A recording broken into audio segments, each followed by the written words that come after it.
Mendukung pemekaran daerah otonom baru di Provinsi Papua, 29 kepala daerah di tingkat kabupaten kota setanah Papua menandatangani kesepakatan bersama pada rapat khusus percepatan pembangunan kesejahteraan sesuai dengan wilayah adat Papua berlangsung di Kabupaten Jayapura Sabtu 11 Juni 2022. Penandatanganan kesepakatan bersama tidak hanya dilakukan oleh para bupati dan wali kota, namun juga dilakukan oleh DPR Papua, MRP Papua, Kajati Papua, TNI Polri, tokoh masyarakat, tokoh agama, tokoh adat, pemuda, dan tokoh perempuan.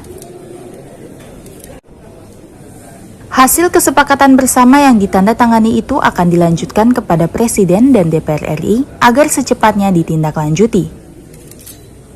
Aspirasi dukungan yang disepakati bersama itu memiliki 7 poin penting, di antaranya mendukung melaksanakan kebijakan otonomi khusus bagi Papua guna percepatan pembangunan kesejahteraan orang asli Papua sesuai dengan wilayah adat Papua, mendesak pemerintah pusat dan DPR RI untuk segera merealisasikan pembentukan daerah otonomi baru di Provinsi Papua, dan para kepala daerah dengan menyertakan tokoh masyarakat sepakat membentuk forum kerjasama untuk mengawal pembangunan kesejahteraan sesuai wilayah adat di Papua. Bupati Yaukimo dalam pemaparannya mengatakan pemekaran sangat penting untuk mempercepat pembangunan. Ditambahkannya, melalui pemekaran kabupaten, kini ia bisa menjadi Bupati Kabupaten Yaukimo. Hal yang sama juga terjadi di kabupaten lain di daerah pegunungan, di mana melalui pemekaran pembangunan semakin dekat dengan masyarakat. Selain itu, anggota DPR utusan Otsus Papua Yonas Nusi menyatakan, dengan pemekaran akan terjadi pengangkatan anggota DPR baru. Untuk itu, dirinya mengusulkan kepada pemerintah pusat agar segera meninjau kembali undang-undang sektoral yang sangat bertentangan dan dapat melemahkan undang-undang otonomi khusus. Hadir mewakili Lembaga Kultur Orang Asli Papua, MRP, Samuel Karubaba Waromi, dari Pokja Agama, mendukung kebijakan pemerintah pusat yang akan memberikan pemekaran 3 provinsi baru di Papua. Menurut Samuel, pemekaran tersebut untuk mempersatukan ruang gerak orang asli Papua dan memperpendek pembangunan yang selama ini belum maksimal. Untuk itu, ia meminta kepada pemerintah pusat agar ada kepastian hukum melalui undang-undang dan peraturan pemerintah, sehingga tidak melemahkan dan mengkerdilkan perdasi dan perdasus yang dibuat DPR Papua. Sementara itu, pejabat wali kota Jayapura Franz Pikey dalam sambutannya mengatakan mendukung pelaksanaan pemekaran di Provinsi Papua. Dirinya mengajak semua masyarakat di Papua untuk belajar melihat segala masalah yang terjadi dengan kacamata yang bening dan merubah energi negatif menjadi energi positif. Bupati Mampramo-Raya John Tabo mengatakan, yang membuat situasi dan kondisi Papua menjadi tidak kondusif terkait adanya DOB ini adalah para pemimpin di daerah ini karena tidak memberikan sosialisasi dan pemahaman kepada masyarakat dengan bijak. Untuk itu, John Tabo mengingatkan para pemimpin di Papua agar jangan melupakan sejarah. Ia mengajak semua lapisan masyarakat dan pemimpin di Papua untuk merenungkan kembali dan berkata jujur serta kembali melihat budaya dan kultur yang ada di 7 wilayah adat. Sejarah ini penting, bahwa pemekaran ini mempercepat perubahan pembangunan. Kalau kita semua pada waktu itu kumpul di Jaya Wijaya, belum tentu saja di Bupati Yaukimo hari ini. Pemahaman yang harus kita cerdaskan masyarakat kita ini pada konteks ini. Kalau pada waktu itu Pegunungan Bintang belum dimekarkan, jauh sekali dari Jaya Wijaya, pasti bidana ini tidak mungkin jadi Bupati Pegunungan Bintang. Juga yang lain, teman-teman di bagian barat, Tolikara, Lanijaya, Mampramo Tengah, Yalimo, dan sekitar. Semua ini dampak daripada pemekaran itu. Semua jalan sudah tembus, hanya yang tembus saja belum dapat jalan tembus. Jadi ini semua yang dikerjakan oleh Otsus Jilid 1 ketika pemekaran itu terjadi. Jadi semuanya harus dimulai dari sejarah. Begitu. Dan masyarakat kepala suku tokoh besar semua tahu peristiwa-peristiwa ini. Hanya bagaimana kita mengelola untuk menyampaikan saja yang membuat orang bingung dan kacau balau, sehingga ada juga yang mati bodoh-bodoh. Gitu. Jadi mengulas sejarah ke belakang sedikit ini penting sekali. Nah, sekarang orang Jawa Timur berkembang di mana-mana, orang Pegunungan Bintang berkembang di mana-mana, karena kita sudah dimegahkan berdasarkan Undang-Undang Nomor 26 tahun 2002 itu. Nah, ini yang harus kita menyamakan persepsi antara pimpinan dan masyarakat, sehingga semua bisa melihat betapa baiknya pemekaran itu untuk pembangunan dalam konteks. Selanjutnya ada kekhawatiran besar yang berkembang di masyarakat kita ini. Karena ada kekhawatiran bahwa kalau doa atau pemekaran ini terjadi, maka orang Papua akan banyak mati. Ini juga harus kita bicara jujur semua. Ada kekhawatiran di masyarakat lagi, ada yang bilang bahwa kalau ada pemekaran ini, ada mobilisasi orang dari Jawa dan orang Papua tidak akan dapat jabatan dan kedudukan yang lain. Kemudian ada juga yang bilang bahwa orang Papua akan punah. Begitu.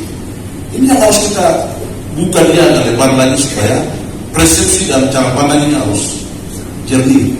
Harus semua pihak bisa begini. Sekarang dalam konteks orang bilang orang Papua akan mati banyak. Hari ini kalau kita mau jujur, orang Papua mati yang pertama karena HIV/AIDS, bukan karena pemekaran. Begitu. Mati HIV/AIDS satu. Yang kedua, orang Papua mati banyak karena kecelakaan lalu lintas. Yang ketiga, orang Papua mati banyak karena mabuk dan minuman keras. Yang keempat, orang Papua mati banyak karena perang suku dan juga perang yang lain-lain yang bapak-bapak tahu itu sendiri. Nah, itu kadang-kadang tidak bikin orang mati, tapi orang-orang yang salah-salah itu. Ketika ada terjadi pemekaran di provinsi baru, pasti DPR pengangkatan itu akan ada juga di sana. Ini usulan konkret sehingga dalam pelaksananya nanti terkait dengan undang-undang otonomi khusus tidak boleh ada undang-undang sektor lainnya yang akan melemahkan undang-undang otonomi khusus itu sendiri. Sekalipun DPR hari ini bergenjot untuk mempercepat Perdasus dan Perdasi, tetapi kalau kita dibenturkan dengan undang-undang nasional, undang-undang sektoral, ini Perdasus tidak berdaya juga. Jadi ini menjadi catatan penting bagi pemerintah pusat untuk bisa melihat dan melakukan sinkronisasi regulasi yang tepat, sehingga pelaksanaan undang-undang otonomi khusus itu bisa berjalan yang baik, termasuk kewenangan yang tadi Pak Bupati Jayapura sudah sampaikan. Itu memang sangat penting. Kalau kewenangan ini tidak mungkin kita bisa lakukan apa-apa, oleh karena kita dibenturkan dengan undang-undang sektoral lainnya. Tapi kami punya harapan besar dengan pemekaran wilayah Tol Baru, pemekaran wilayah jabatan dan lain sebagainya bisa dilakukan dengan baik, dengan tertib, sehingga pendistribusian pegawai ini juga akan terjadi dengan baik juga. Yang berikut, akses penerbangan untuk membuat supaya kekuatan pariwisata di tanah Papua ini bisa berjalan. Itu akses penerbangan harus dibuka lapangan internasional yang sudah siap, itu Biak Numfor dan Jayapura. Itu harus dibuka. Membangun kesejahteraan yang sudah lama tertinggal, sehingga saya melihat bahwa pemekaran itu untuk dilaksanakan, untuk mempersatukan ruang gerak kesejahteraan bagi orang asli Papua. Yang kami minta adalah harus ada kepastian hukum. Di dalam Undang-Undang Nomor 2 ini kan diberikan 80% untuk orang Papua mendapat alam kemerdekaan. Yang dimaksudkan dengan 80% ini diproteksi jangan dengan Perdasi dan Perdasus, maka kita akan lemah. Kalau boleh diproteksi dengan peraturan pemerintah, itu tujuannya lebih. Sementara kami juga menghargai di mana kami menggugat, tetapi kami ingin pemerintah pusat harus mendengar suara nurani hati kami, bahwa kalau memang itu yang dibutuhkan, mari kita dudukkan. Orang Papua itu berarti ambah. Tidak pernah orang Papua menolak. Miniatur Republik Indonesia ada di Papua, di 2 provinsi. Tidak pernah begitu. nyatakan bahwa yes, sekarang untuk mendekatkan pembangunan kesejahteraan, sehingga untuk 3 provinsi saya lebih cenderung Papua Selatan, karena di waktu itu sekretariatnya di Majelis Rakyat Papua di Pokja Agama, sehingga untuk wilayah selatan 100% harus berkaitan. Kalau terlalu lama diperjuangkan, sehingga untuk pemekaran itu yes, hanya tadi saya waktu Pak Bupati hormat salam sejahtera kami ditambah kekuatannya, jangan uangnya dikurangi. Yang terhormat ini penting sekali untuk kita merekomendasikan sejumlah hal yang tadi sudah disampaikan. Nah, jadi berbasis wilayah adat menjadi sangat penting, dan kita harus juga dalam menerima dengan pemekaran tersebut. Kita yang mendukung juga turut memikirkan bagaimana memecahkan teman-teman kita yang menolak, supaya isu kita membantu untuk memberi pencerahan seperti yang tadi sampai Bupati Hulu, supaya kita memberikan hal-hal yang positif. Saya selalu bilang bahwa kalau semua itu kita lihat dengan kacamata yang gelap, maaf saya pakai kacamata, maka semua itu akan gelap semua, tidak bisa susah untuk kita menggunakan mana yang baik, mana warna merah, warna putih, dan seterusnya. Tapi ketika kita menggunakan kacamata yang lebih, maka kita pasti mampu menggunakan. Artinya tidak harus bahwa semua itu dilihat dengan negatif, pasti ada positifnya. Bagaimana sekarang kita membangun energi positif dan energi negatif itu menjadi lebih positif untuk orang Papua. Jadi saya kira TOB ini ya pemekaran bahasa yang sekarang kita gunakan pemekaran, tidak usah bicara TOB. Terima kasih sudah menyuarakan pemahaman kita. Sebenarnya yang bikin hati kita, yang pemimpin. Jangan makan juga kita yang memimpin. Jadi alangkah baiknya Bapak Pendeta terima kasih, doakan kami supaya dia kita diampuni oleh Tuhan. Dan kita sadar dari diri kita. Sejarah pasti. Kalau kita orang Papua tidak tahu sejarah dan merupakan budaya, habislah sudah kita. Mari membuka mata hati dengan jujur, membuka mata dengan secara ilmiah yang kita peroleh di dalam pendidikan, dan kembali membuka budaya. Ada istilah kita di Papua yang berbeda. Jadi setelah ini bahasa lain, sebagainya bahasa lain, kita pakai ini lagi dengan cerlah. Jadi marilah kita jadi juru selamat adik-adik saya yang intelektual yang sudah punya pendidikan S1, S2 yang hebat-hebat balik, berikan pandangan bahasa yang sederhana dengan budaya kita masing-masing. Saya kira Belanda sudah bikin peta 7 wilayah adat. Sekarang mari kita bangun jati diri kita masing-masing, tidak usah kita rampas lagi hak orang lain.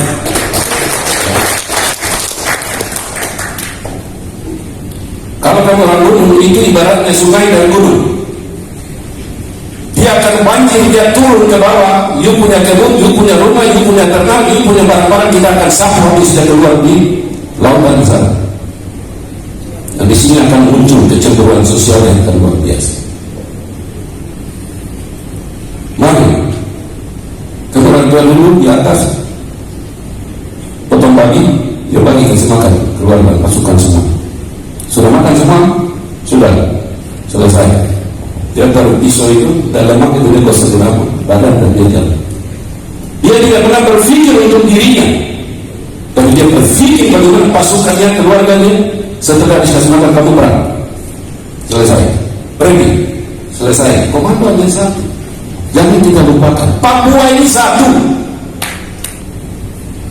Kamu mengikuti tidak pernah bermimpi jadi gubernur, bupati. Tapi setelah dari pemekaran, terima kasih kepada pemerintah Republik Indonesia yang luar biasa. Orang tua kita berikan atas seluruh kita masing-masing.